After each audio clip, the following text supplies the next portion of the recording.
Welcome to all. आप सभी लोगों का स्वागत है एसएस गुरु एकेडमी पर। जैसा कि मैंने कल आपको बताया था मैं फिजिक्स पढ़ाऊंगा, तो आज मैं आपकी फिजिक्स चालू करता हूं। सबसे पहले 12th वाली एग्जाम 12th क्लास को लेके हुए चलेंगे। क्यों लेके चलेंगे? क्योंकि जो बच्चे 12th पास कर लेते हैं वो क्या करते हैं, फिर एंट्रेंस एग्जाम में बैठते हैं। तो उनके लिए क्या है, जितनी ज़्यादा से ज़्यादा हो सकेगा तुम्हारा कॉम्पिटिटिव एग्जाम के थ्रू उसी के अनुसार चलेंगे हम लोग फिजिक्स लेते हुए, और सिलेबस तो कंप्लीट होगा वो होगा ही। ठीक है, तो सबसे पहले पढ़ाएंगे हम इलेक्ट्रोस्टैटिक।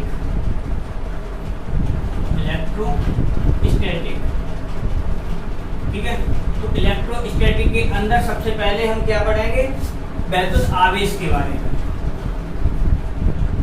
वैद्युत आवेश के बारे में, ठीक है। तो इसकी क्या सबसे पहले थोड़ी जान लेते हैं, क्या हिस्ट्री।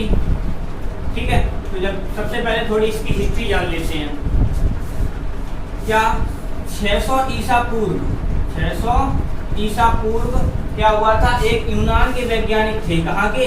यूनान के वैज्ञानिक यानी दार्शनिक रहे हैं, जिनका नाम था थेल्स। उन्होंने सबसे पहले क्या किया था, उन्होंने एक पदार्थ लिया अंबर नामक का। अंबर नामक पदार्थ को उन्होंने ऊन पर रगड़ा। तो क्या हुआ, इस अंबर नामक पदार्थ में छोटे छोटे हल्के कणों को आकर्षित करने का गुण आ गया था।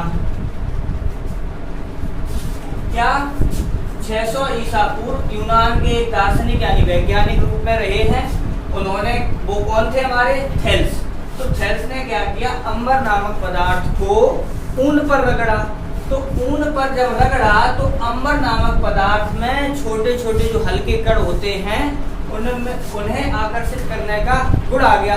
जैसे एग्जाम्पल के तौर पे लेते हैं, हम लोग क्या करते हैं, जैसे कंघी ली तो हमने सिर पे रगड़ी, जमीन के पास ले गए तो जमीन के जो कण होते हैं, धूल कण हल्के हल्के होते हैं, वो देखा होगा कंघी में चिपक जाते हैं। तो वो क्या है, वो क्यों चिपक जाते हैं? क्योंकि उसमें जब रगड़ते हैं हम लोग तो उसमें क्या आता है, घर्षण होता है, यानी रगड़ने को विज्ञान में घर्षण कहते हैं। तो क्या है, जब घर्षण आ जाता है तो उसमें आकर्षण बल उत्पन्न हो जाता है उन दोनों के बीच। तो क्या होता है, तो वो हल्के हल्के कणों को आकर्षित करने लगता है। वैसा ही तुम्हारा यहाँ पर हो रहा था। ठीक है, अब क्या हुआ, इन्होंने तो बता दिया कि भाई ऐसे अंबर को इस पर ऊन पर रगड़ा गया, हल्के कणों को आकर्षित करने का उसमें गुण आ गया, लेकिन इनकी बात पर किसी ने ध्यान नहीं दिया। इनकी बात वहां की वहीं रह गई। फिर क्या 1600 ईस्वी में, ठीक है, 1600 में तो क्या हुआ, तुम्हारे एक इंग्लैंड के वैज्ञानिक थे, वो थे तुम्हारे इंग्लैंड के वैज्ञानिक गिलबर्ट। हाँ, इंग्लैंड के वैज्ञानिक कौन थे? गिलबर्ट। तो गिलबर्ट ने क्या बताया, उन्होंने ये बताया कि केवल अंबर ही नहीं, ऐसे बहुत से पदार्थ हैं जैसे लाख, गंधक, कांच, ठीक है, बहुत से पदार्थ हैं जिनमें अगर हम रगड़ा जाए उन्हें तो इनमें भी क्या होता है, हल्के कणों को आकर्षित करने का गुण आ जाता है। इन्होंने ये बता दिया। किसने वही बताया? गिलबर्ट नामक वैज्ञानिक ने। ठीक है, तो इसका मतलब क्या हुआ कि अगर हम किसी चीज को किसी पर रगड़ते हैं तो क्या हो जाता है भाई, उनमें आकर्षित करने का गुण आ जाता है। अब देखना, जो पदार्थ ये गुण ग्रहण कर लेते हैं, कहने का मतलब रगड़ने पर आकर्षित करने लगते हैं हल्के कणों को, तो उन्हें पदार्थों को कहा जाता है फिर वैद्युतमय। क्या कहा जाता है भाई? वैद्युतमय। और क्या, किस कारण उनमें ये गुण उत्पन्न हो रहा है? कारण क्या था, अगर हम रगड़े ना तो वो कारण ना बने, यानी जब मैंने रगड़ा था तभी तो ये उत्पन्न हुए थे, आकर्षित करने का उनमें गुण आया था। तो क्या हुआ, वो कारण क्या था हमारा? घर्षण। ठीक है, तो घर्षण कारण था।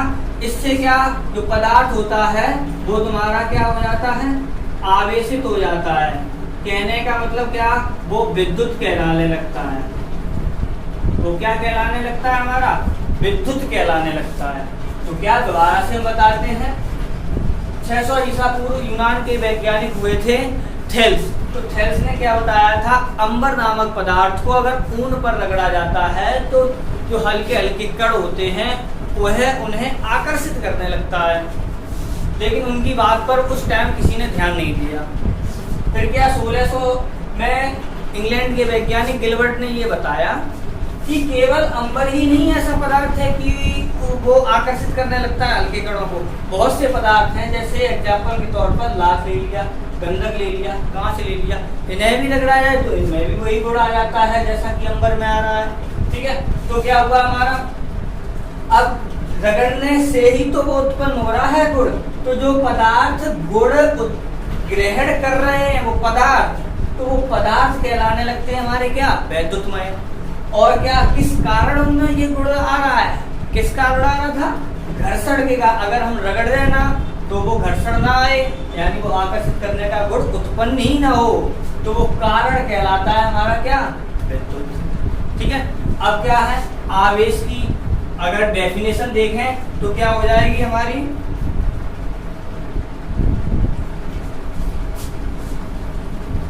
अभी हम लिख दे रहे हैं।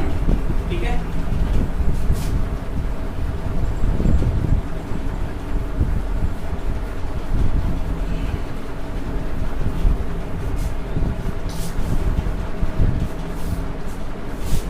क्या है, अब हेडिंग तुम्हारी हम वही लेंगे, उसकी डेफिनेशन लिख रहे हैं। क्या, वैद्युत आवेश किसी पदार्थ का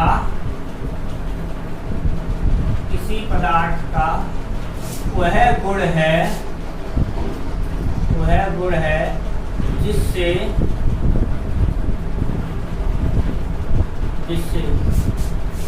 उस पदार्थ में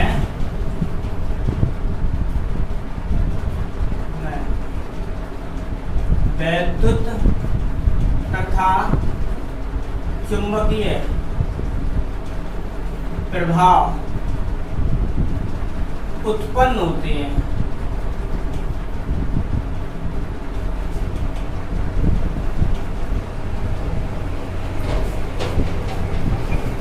ठीक है, तो क्या है हमारा, वैद्युत तथा चुंबकीय प्रभाव उत्पन्न होते हैं। तो ये शॉर्ट डेफिनेशन है आपकी, वो तो उसका हिस्ट्री था, ये डेफिनेशन है। ठीक है, तो क्या है, वैद्युत आवेश किसी पदार्थ का गुण होता है, जिस प्रकार से सभी पदार्थों में जड़त्व का गुण होता है, बिल्कुल वैसे ही इनमें गुण ये उत्पन्न होता है।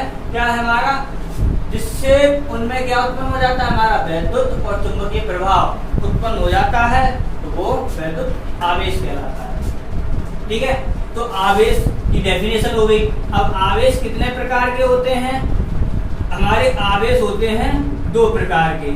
एक होता है हमारा प्लस आवेश, पॉजिटिव यानी धनात्मक, ऐसे लिख दे रहे हैं धनात्मक, और दूसरा होता है हमारा ऋणात्मक।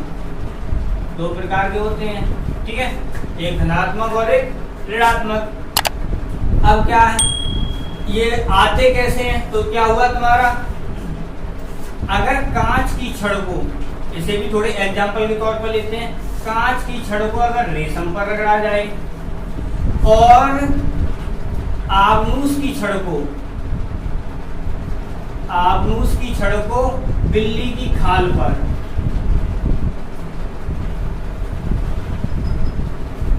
ठीक है, तो क्या, कांच की छड़ को अगर हम रेशम पर रगड़ें, आबनूस की छड़ को बिल्ली की खाल पर रगड़ें, तो क्या होता है, जब कांच की छड़ को रेशम पर रगड़ा जाता है तो क्या होता है, इसमें एक यानी छोटे कणों को आकर्षित करने का इसमें गुण आ जाता है। वैसे ही क्या होता है, आबनूस की छड़ को जब बिल्ली की खाल पर रगड़ा जाता है तो इसमें भी गुण आ जाता है। ठीक है, अब क्या है, जैसे हमने क्या किया, दो कांच की छड़ें ली, रेशम पर रगड़ी, एक कांच की छड़ ये वाली रही पहली वाली, दूसरी वाली ये वाली रही। ठीक है, जब क्या करते हैं, रगड़कर एक दूसरे के समीप लाते हैं तो ये क्या करती हैं, एक दूसरे को दूर भगाती हैं, प्रतिकर्षित करती हैं।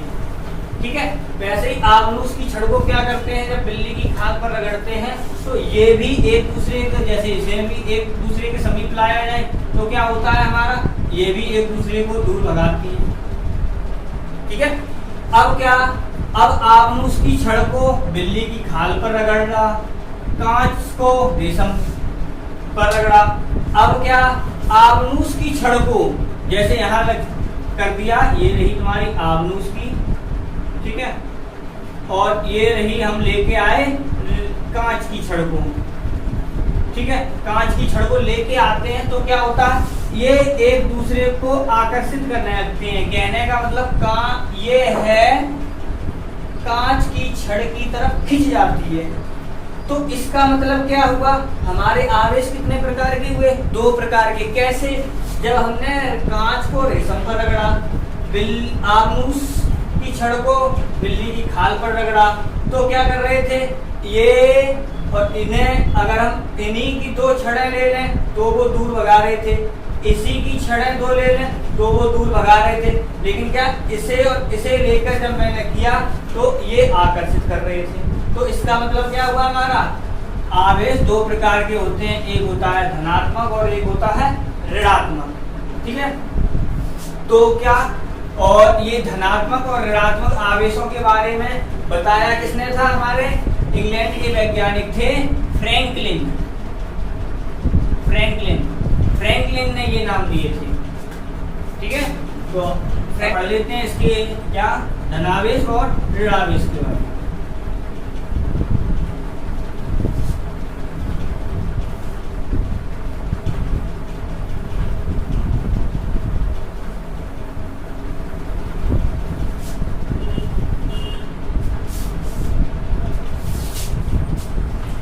क्या, धनावेश, तो क्या धनावेश और होगा हमारा ऋणावेश। पहले समझ लेते हैं, ठीक। तो देखो, तुमने ये देखा होगा जब धनावेश 2 धनावेश हों तो इनमें क्या होता है, हमारा प्रतिकर्षण बल लगता है, ठीक है, प्रतिकर्षण बल लगता है। और माइनस माइनस होंगे तो भी प्रतिकर्षण बल लगेगा। कहने का मतलब क्या है, अगर सजातीय आवेश हैं तो उनमें क्या कार्य करेगा, हमारा प्रतिकर्षण बल कार्य करेगा। और अगर एक प्लस है यानी धनात्मक है और दूसरा ऋणात्मक है तो क्या होगा, ये एक दूसरे को आकर्षित करेंगे। इसका मतलब क्या हुआ, हमारा विजातीय जो आवेश होते हैं उनमें क्या होता है, हमारा आकर्षण बल कार्य करता है। क्या बल कार्य करता है, आकर्षण बल कार्य करता है। और कोई भी आवेश जब धनावेश के रूप में बदलता है तो उस पर क्या होता है, हमारा इलेक्ट्रॉनों की कमी हो जाती है,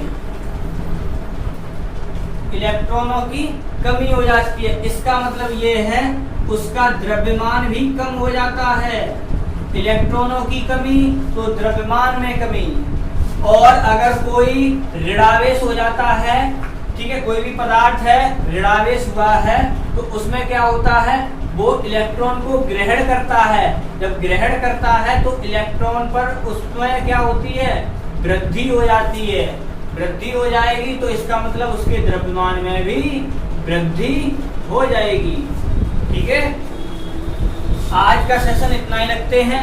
जिन लोगों को ये वीडियो पसंद आए तो वो लाइक शेयर सब्सक्राइब जरूर करें हमारे चैनल को, और नोटिफिकेशन जरूर ऑन कर लें, जिससे हम नया वीडियो जब अपलोड करें तो आपको तुरंत ही सूचना मिल जाए इस बात की, ठीक है। Okay, bye.